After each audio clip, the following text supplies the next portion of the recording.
It is 7:04 a.m. You're listening to DJ Marty here on AFN Rota the Eagle, and we are here with the NAVSTA Rota C.O. Captain Suarez. It's my first time with you, sir. It's kind of exciting. I'm a little nervous. I get no reason to be nervous, man. This is your booth. We're here. We're your guests. No, I'm looking super forward excited. to the conversation. It's good to have you guys, and we have a couple special guests also. If you'd like to introduce yourself. Yeah, I'm Lieutenant Commander Greg Rex, clinical psychologist, Department Head of Behavioral Health at the hospital. I was working on my radio voice this morning, so I don't know if it's coming across or not. But And I'm Lieutenant Commander Philip Hensley. I'm a clinical social worker at the Naval Hospital, and I also serve Captain Suarez in the base as the Director of Psychological Health. No, it's great to have you. And one of the big topics that we're going to be covering this month is it is April. It's a big thing for us here. It is Month of the Military Child. We were pretty lucky. We have some interns from DGF that are coming in this week, and they're coming on the radio. Oh, that's cool. That's got to be exciting for them. Oh, they love it. It's sure, a good time. Yeah. We'll be showing that on our social medias later on in the week. But yeah, it is a very important month. There are a lot of challenges that come with being a military child. There are, yeah. So we've got two kids, a 10-year-old and an 8-year-old, and they go to DGF. So they have a great built-in community there because it's a bunch of kids who go through the same thing, the constant moves, the uprooting, the losing your friends. Every year, like a third of your friends disappear because they move on to their next duty station. And it's a very challenging situation. But I think that the community that we have here is exceptional in the way that they support them. Not only the kids who know what you're going through, but we have some incredibly compassionate teachers and leaders at the school who understand all those challenges and really dive into making sure the kids have the support they need.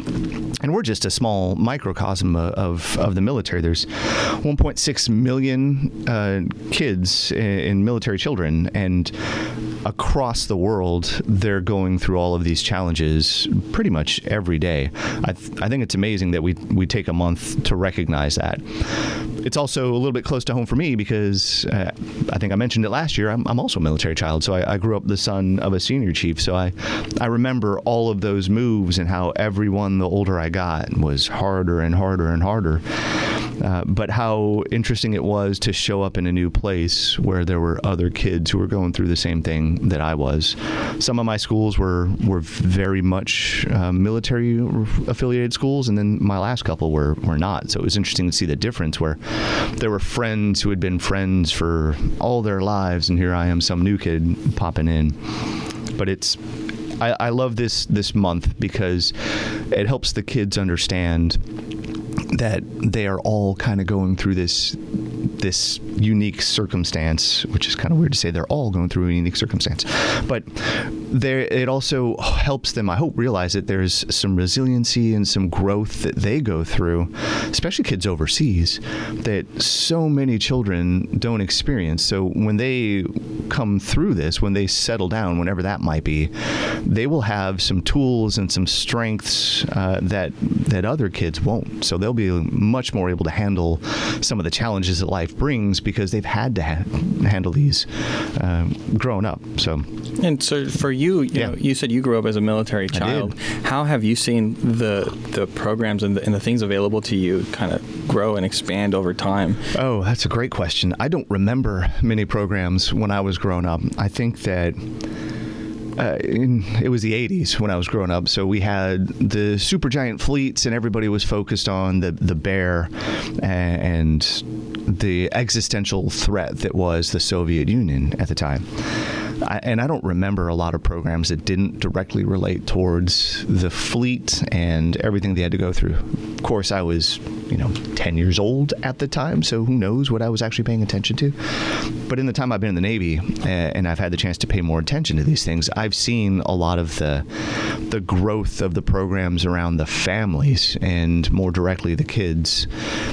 And just the attention that we pay to it, and at the highest levels, you can see the ads with the Secretary of Defense talking about how important it is that our families are supported because that directly affects the operational readiness of our sailors. I think it's incredible because we all know it's true. Everybody who has anybody in their life, and we all do, who helps support them, understands just how important they are in our ability to do our job. Yeah, absolutely. And being here on the radio, we get a lot of guests who come and promote these events for these children. We have a coach come in and he promotes the sports. Coach is amazing. Randy Lambert, the slow. Randy's amazing. Every week he'd come in here, and it's the amount of opportunities that were available. I'm a little jealous sitting here. I'm like, I didn't hear about any of this when I was younger. So it's really cool. It is cool. It's awesome to see it actually, being used in the community and getting to see the kids here. At first we were a little nervous because we're like, oh, they're forced to come here to the radio station. They're not. I don't know how to talk to them. And they love it. They love the opportunities and just being involved in the community. So this is a great place where you actually see it, like everything. The base is small, but because of that, you can see the impact of everything that's going on. That's true. It's a great lens to the support that the Navy as a whole provides. But I do think the team here is exceptional. I might be a little bit biased. No, they're awesome. You got Coach, you got Randy, you got people like Tom Durning with MWR and the programs that they have that bring it all together. The two principals at the schools, it's an exceptional team that we have here providing these opportunities for these kids. They're great, sir. And I love having them on the radio. Like I said, they put out great stuff. But we're going to be taking a quick little break and then shifting our focus. But first, coming up next is Fade Into You by Mazzy Star. 7:15 a.m. You're listening to DJ Marty here on AFN Rota the Eagle, and I'm here once again with Captain Suarez, the Naval Station Rota C.O, the big boss here on a base. And before we were talking about Month of the Military Child, but we're going to be shifting our focus a little bit. We're going to be talking about other important things going on in April. And to start it off, it is Sexual Assault Awareness and Prevention Month. Right, so Sexual Assault Awareness and Prevention Month and Child Abuse Prevention Month. Two huge and critical ideas, critical things that we have to get after. We talking about the ability of our sailors and warfighters to be able to focus on their mission. If you are concerned about your safety, then you're not focused on the mission, which is why the Sexual Assault Awareness and Prevention Month matters so much. And if you're worried about the well-being of your child as a parent, you're never going to be able to focus on your job. So Child Abuse Prevention Month. So that is militarily, as the CO, why these months matter to me. But as just a person, the importance of someone's ability to just focus on his or herself it's one of the foundations of a strong society. So sorry, I'm getting a little bit mixed up in this one as I try and figure out the right way to say this one, but one of the foundations of the United States is the ability, the path that everybody has to improve themselves. And if anybody's worried about sexual assault or the safety of their kid, then they're going to be focused on, if we talk about Maslow's hierarchy, just the very foundation thing, am I okay? So if we can make sure that everybody is okay, or they understand the tools available to help make sure that they are okay, then we've at least accomplished one step in their ability to start improving on themselves, turning them into the people that they want to be. So there's a lot that goes into these things. We have our Fleet and Family Support Center. They have some programs that they kick off this month, specifically the sexual assault and prevention core element of the Fleet and Family Support as they start to push out some of the information with this. The Family Advocacy Program is going to keep pushing out information throughout the month. We signed a proclamation earlier this month just to demonstrate how important it is to us here on the installation to make sure that everybody understands what we have available to support them, because again, wearing two hats as the CO of this installation, I want to make sure that we are providing the best possible support to the warfighting units, and at its foundation, ensuring their sailors are able to focus on their job. This is critical in that. And then as a person, as a husband, as a dad, these are important to me, just making sure that all the people here are able to continue to develop into the people that they want to be, whether that's adults trying to improve on themselves or kids just growing up. So it's very important to me that we pay attention to these, that we continue to improve on these, that we continue to provide safe environments for people to grow here in Naval Station Rota. Absolutely.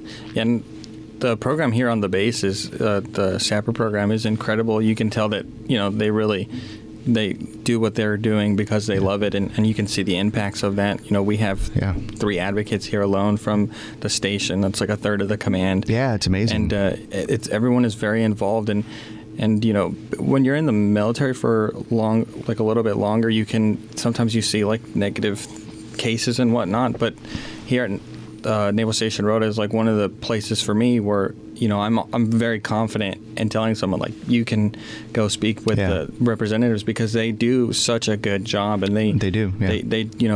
They're going to take care of you, and it's just being like actually like an active duty sailor.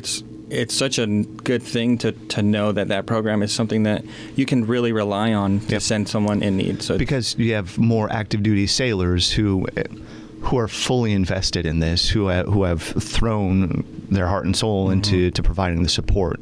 When I have the chance to speak to people who are going through that program, I remind them that as soon as that phone rings, you've got to be willing to put everything about you aside so that you can focus on the person on the other line.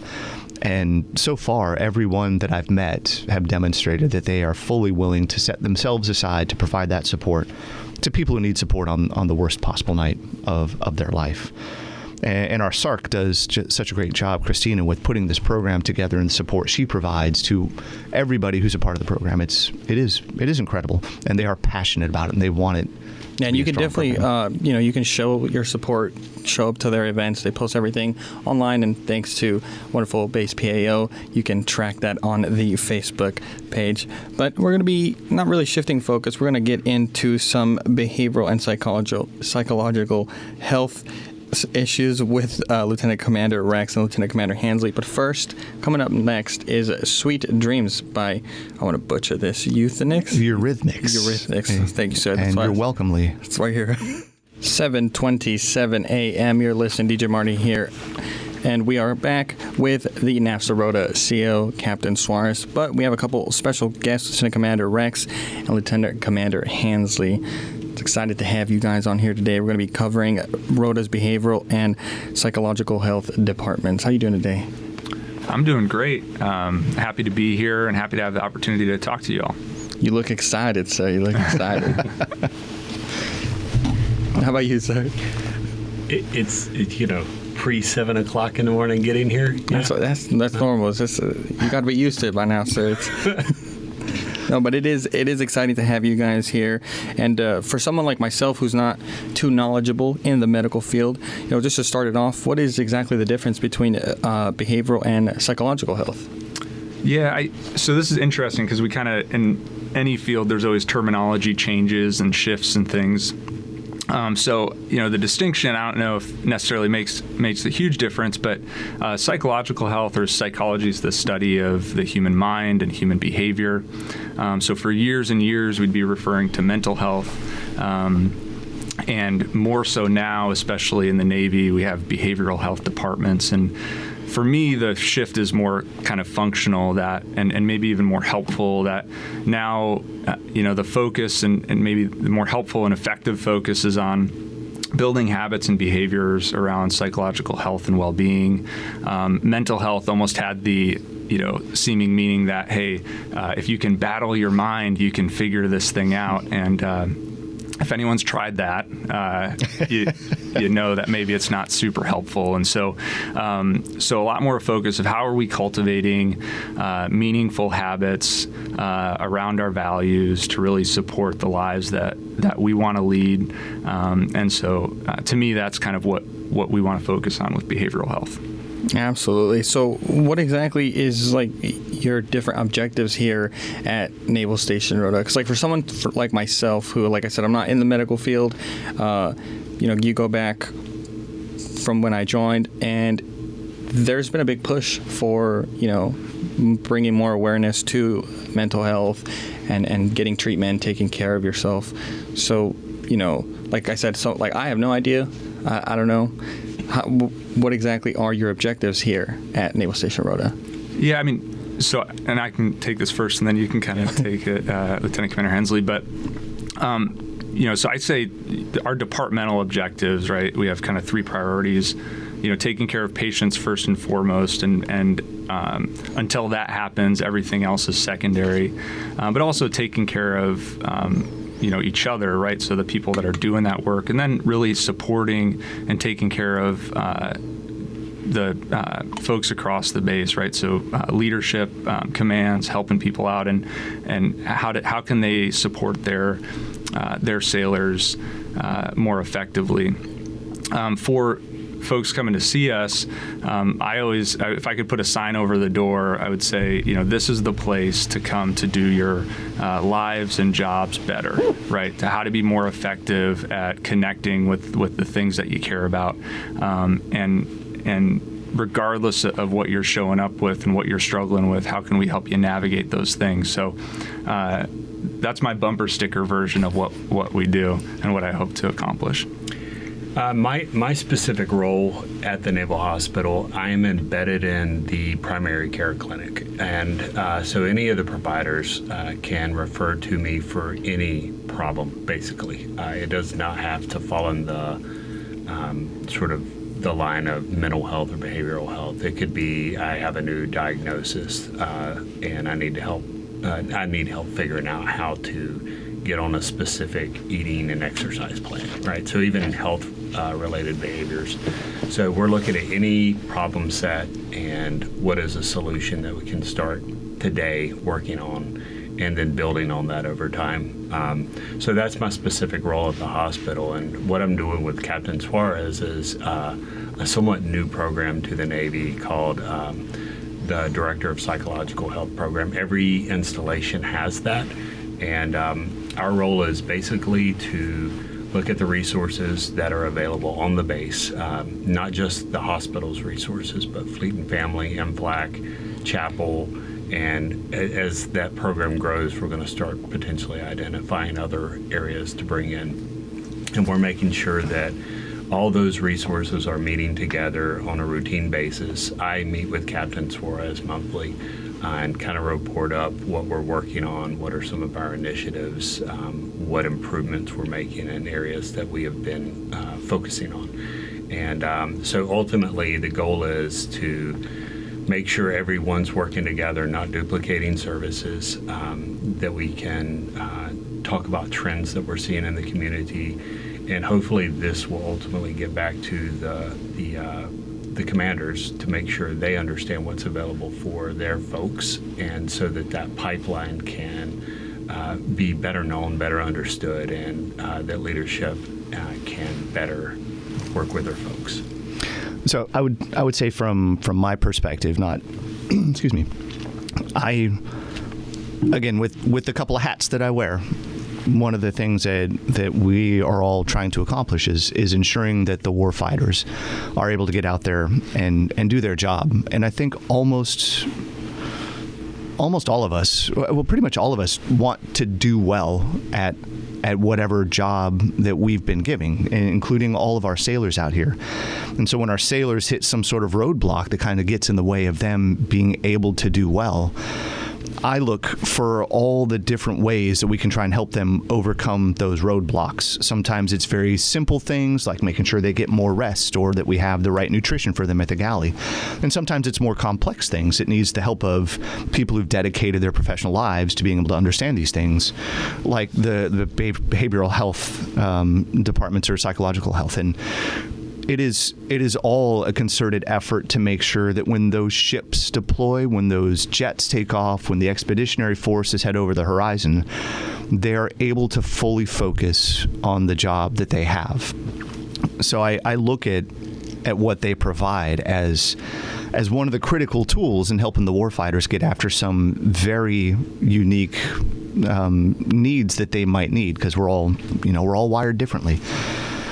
So very selfishly, not selfishly, but very, very pragmatically, as the CO of the installation, these guys are an incredibly important tool that we have to make sure that the folks who are doing the dangerous missions can focus on those dangerous missions, because we want them all to come back after doing those. So just from my perspective, that is the support that they provide, and the hospital here is really good at providing that support across the spectrum, but focusing today on the behavioral health what Doc Hensley's doing is really, really important, because when I showed up here, I took a look at all the different ways that we can provide support, but it felt like they were all very different programs working towards the same goal, but without really kind of working together. And what he's done is he's helped build a program that ties all of those together. I'm sorry, wish everybody was here in the studio with me, because my hands are really important in this discussion. But what it does is it helps get all these programs that we're moving in the same direction. It lets them provide support to each other. It helps them understand where the other programs can provide better support, or where they can take some of that responsibility, so that the clinicians can focus on the folks who need the clinical help, and that we can get some of the counselors at Fleet and Family, or we can get the chaplains more involved to make sure that we're getting help in the right place. So that installation holistic look at this is, I think it provides huge benefits to everybody who's looking for that help, because it helps them get the help that they need at the right level. So that's my perspective on it. I think the work that they are doing is hugely important, and I think the way that we are going about it now with this holistic look I think it's the right direction from my perspective. You can absolutely feel the effects of that. Sometimes I'll go talk to the chaplain and be like, "Hey, sir, I'm stressing out," and because of how cohesive everything is, they'll let you know where you can go, what's available to you. But for the younger sailors, it's not necessarily as easy. Regardless of how available everything is, it's not easy to reach out to those resources. So what is some advice that you would give a younger sailor who is having that difficult time, going out and getting the help they need? Right. And I'll defer to the docs for some of their perspective on it in just a second. But for me, there's a lot of pride. There's a lot of pride in people. So I don't know, sorry for a little sidebar here. I don't know if everybody understands what the Monty Hall problem is. So there was an old game show where you would open up one door, or there's 3 different doors. Pick the door that's got the prize behind it. So you pick the door, they open up one of the other doors, it shows it's not the prize. Everybody's instinct is to stick with that door that they already picked, which is wrong. And over the course of decades, they've proven mathematically over and over and over that the right way to pick those doors, but people refuse to follow that. Pigeons learn faster the process to pick the right door to get the prize, because pigeons don't have the same pride that we do. Sorry. So this is a really weird sidebar that I'm going through, but people have a lot of pride in who they are, in our independence. In the United States, we're taught that independence is one of our it's one of our core values, like being able to handle our stuff by ourselves. And it's really hard to overcome that. But I've been playing the game long enough that I know that I would never succeed without the support that I got at all levels throughout my career. And this is another great way to get support. There's a whole team here who is dedicated to making sure that we can be successful.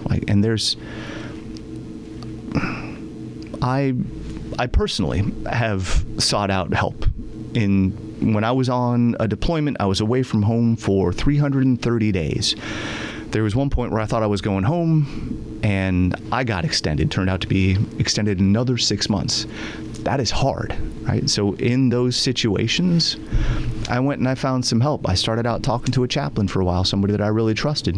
He left, right? So I started talking to some of the docs down there, and they provided me a lot of support so that I was able to continue with my mission, which supported the Carrier Strike Group. So I can tell you personally, I was able to get that support that I needed. It got me home safely, so I was back with my family as a whole person to be able to get back after what I was doing. But sorry, a lot of talking. I'll defer to the docs on how they can help, let young sailors know how they can get that help. Yeah, sir, I think what you said is really important, and especially what we don't realize, right? The difference between us and pigeons and things like that is the fundamental problem, right? So the reality right now on this base is this is probably just the easiest access to mental health that you could have probably had in the last several years, right? We have access to care at our clinic. Fleet and Family has availability and all of that. So if you're requiring help, it's there. But the issue is, and this is kind of, for us as humans, this is what makes this really difficult, is sometimes we kind of know what can be helpful for us or what we need to do, but we have this thing called our brain, right, that gets caught up in all kinds of unhelpful stories about, well, what would be the consequences if I do this, or what will this mean about me, or what will other people think, and all of that kind of stuff. And it's this conundrum we have, right? So, on the one hand, life is stressful, especially if we're pursuing important things in our lives. It's stressful, and our minds aren't very good at showing up to stress. And so, I encourage if you're in a place right now where you're struggling and that part of your mind is saying, I can't go seek help, or I'm supposed to do this on my own, or things like that, to just kind of check that for a second, say thanks, mind, and then ask someone you trust or seek us out to try to get that support and help to navigate some of these things. Even some of the simplest behaviors, we call it simple, right? I need to eat better. I need to exercise more. I need to get some sleep. Our minds do a really good job of getting in the way of us being able to do that. So getting help is part of this. Part of being human is building relationships and community, and getting perspectives outside of our own to help move our lives in a better and meaningful direction. And it's really important what you just said. Someone you trust. So it doesn't have to be going and seeking help, right? There's a lot of people, hopefully, around you that you can talk to, whether it be friends, chain of command, family, that you can let them know you're going through some struggles. It's very likely they've experienced something similar to what you're going through. And they may be able to help you, A, come up with some solutions on your own, or B, encourage you, help you have a little bit more confidence in going and seeking help. The other thing I will say is it's not uncommon that we have folks come through our door and talk about something that they've been struggling with, and it comes out, weeks or months down the road that there's a bigger problem that they're actually experiencing. And sometimes it's just going in, taking those first initial steps and talking about something that you feel a little bit more comfortable with. So you can develop that relationship with that person and trust, and start to understand that you can talk about some of these bigger issues that you're experiencing. So when you're looking at what can I do, where can I go, there's really no wrong answers. Yeah, there is a ton of resources available on base, and one of the things I like to tell my little young is that stress is not just stress. Stress is horrible for your body. I think as humans, we don't realize the effect that it really has on you, physically. It just, all aspects of your life are affected by it. We talk about stress as so simple, I'm a little stressed, but it really does have a large effect on you, and I think it's important, like you guys said, to get the help that we need. But we're going to be taking a quick little break, and then we'll be back with some of the upcoming events going on here at Naval Station Rota. But first, coming up next is I Ran So Far by a Flock of Seagulls. 7:47 a.m. You're listening to DJ Marty here on AFN Rota Eagle. We are back with Captain Suarez, Lieutenant Commander Rex, and Lieutenant Commander Hensley.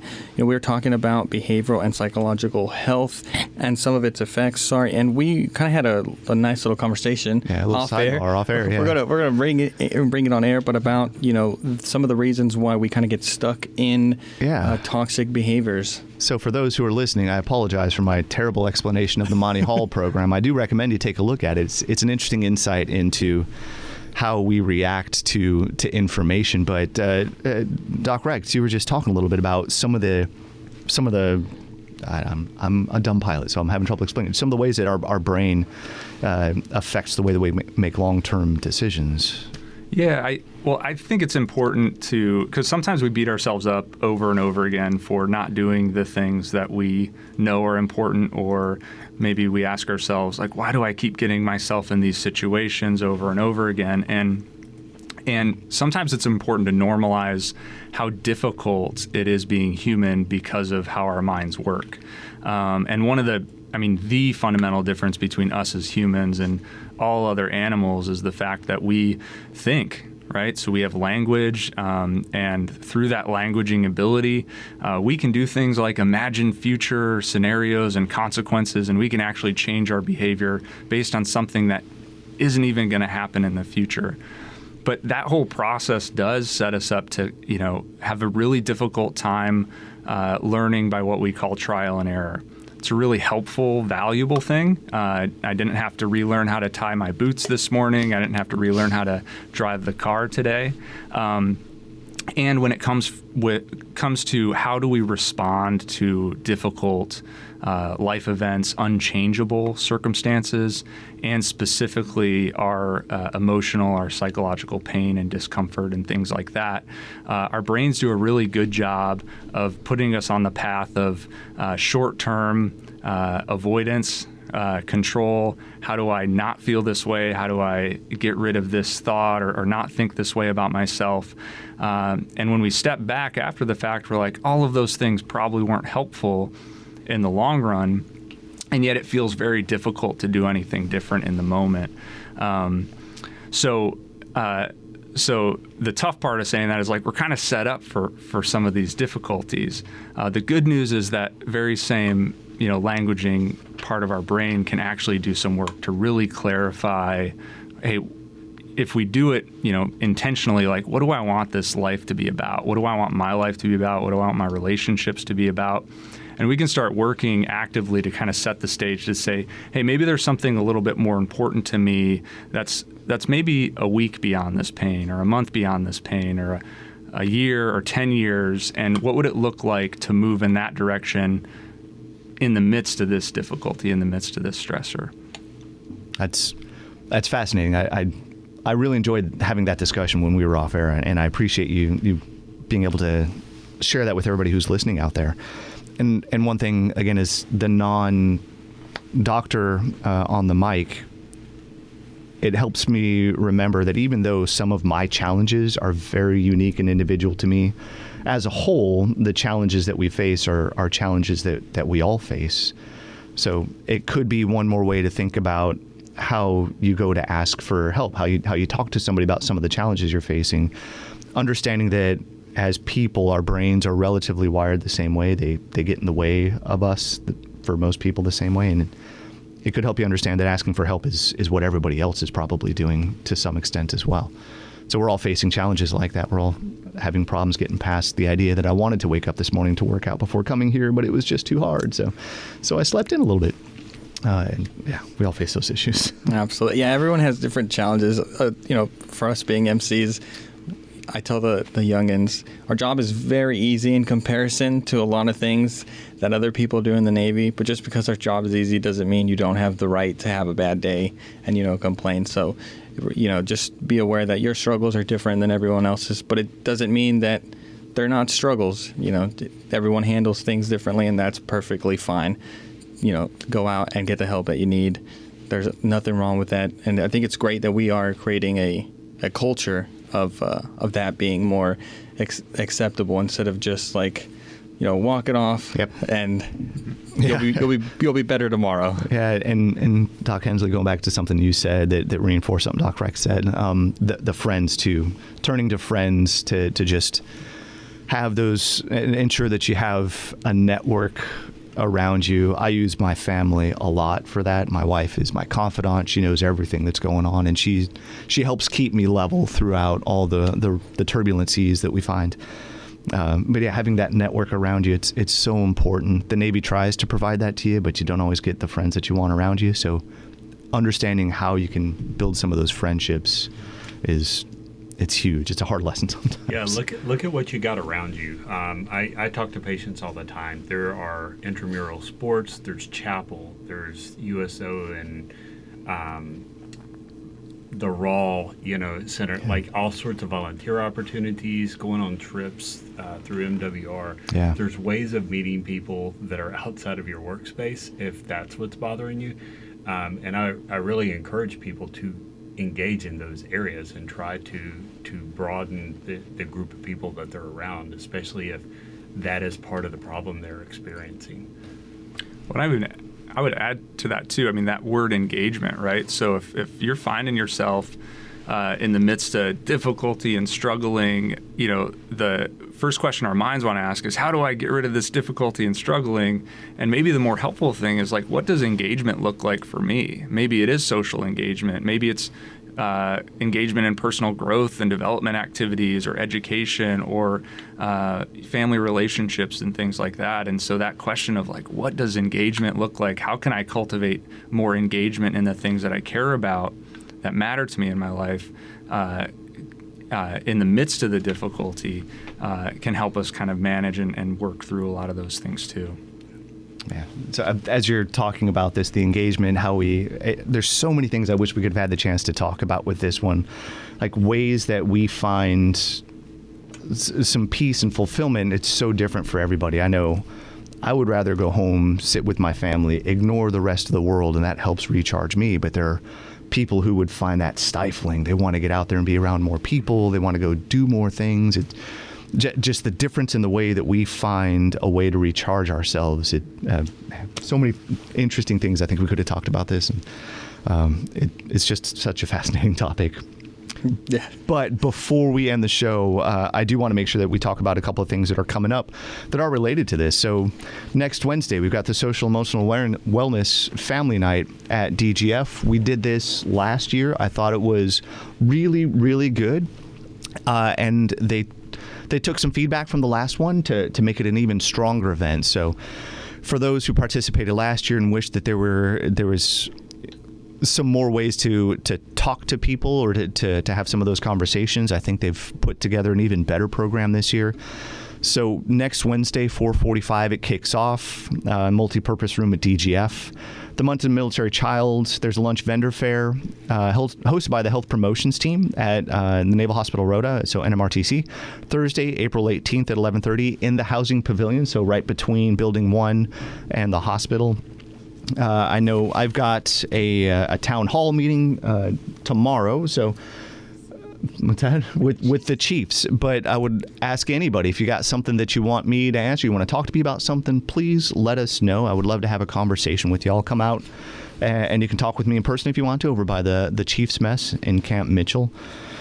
But really, thank you, docs, for this conversation. I love the direction we're going and providing all the tools to all of our folks here on the installation. Hey, there's... Speaking of the social emotional wellness, they're going to be talking about that, I think, in the next hour. But to everybody who's listening out there, right? If you need somebody to talk to, I think there are lots of folks that you can talk to. I hope that you find a way to talk to the right person to help get you going where you need to find some peace, to be able to focus on what you want to focus on. But thank you, docs, for coming on and having this conversation with us this morning. I really appreciate it. Yeah, thanks for having us. Thanks for coming in, sir. Captain Suarez, Lieutenant Commander Hansley, Lieutenant Commander Rex. And for someone who wants to reach out to you directly, how could they get a hold of you two? For me, just call Medical Homeport, the same way you would make a appointment for any other thing at Medical Homeport.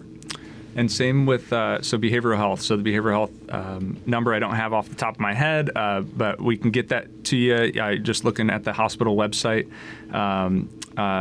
to get that number, or you can walk in. We take walk-in schedule appointments, and we can get you to the right level of care that you need to be.